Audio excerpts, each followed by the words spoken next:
Is this China's Top Gun Maverick? Born to Fly is a new Chinese movie debuting in America. I saw the trailer online and it looked pretty cool, so I wanted to check it out. It actually goes by the name The King of the Sky in China, so I'm curious what made them change the name. The story follows Li Yu, who joins a group of great pilots who all were selected to be test pilots for the Chinese army. They are trying to work on making their jets better to take on the enemy's better and newer jets. I did find it funny that they avoid trying to say that we are the enemies, even though the enemy pilot is clearly speaking English and is clearly American. But they just call us the enemy unit or other verbiage referring to us. Now, this is a 2-hour long movie, but don't go into it thinking you're gonna get a lot of action-packed dogfights. It's actually the opposite. This is all about them testing their planes and how a high-risk occupation can be deadly.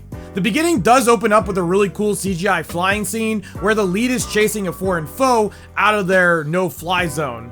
There's this part where they're pretty much playing chicken with their planes and they do this slow motion and the foreign soldier flips off the main character and it was pretty funny. The rest of the movie is pretty much them training to be better pilots and to push their jets as far as they can without them messing up. The cinematography in this movie was really well done. There's some beautiful shots. The acting was also well done by the lead Yibo and also Yoon, who plays the captain. He is kind of like the Maverick of the movie since he's like the veteran pilot. The only thing I wish is we got to see him do more badass things because we only really get to see him do one really cool piloting maneuver in the movie, and that's pretty much it. The middle part of the movie does drag just a little bit because there isn't really much going on except for your basic just drama parts. There is an emotional scene that happens in the movie about 2/3 the way in, and to be honest, it's pretty sad. There is also, I'm guessing, a supposed love interest in the movie. That's what I'm assuming that they were trying to go for, but it doesn't really go anywhere with the lead character and her. I mean, she's just kind of there and the movie kind of ends and it doesn't really even go anywhere.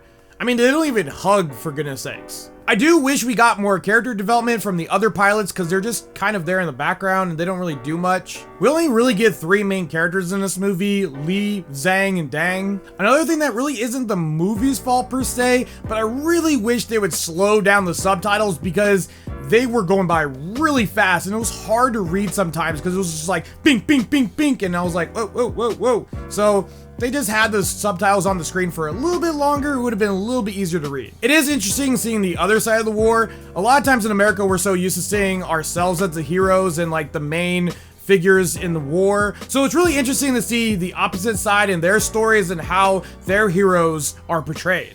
The ending scene had a really cool CGI dogfight, so that was really intense and a nice capping stone to this movie, but I do really wish we got a lot more CGI plane fights in this movie to mix up the monotony of the middle part. This isn't on the level of Top Gun Maverick, but it was still a very enjoyable film. This is why I give Born to Fly a 7.5 out of 10. If you guys like this video, hit that like button. If you guys want to see more, hit that subscribe button. And as always, thanks for watching.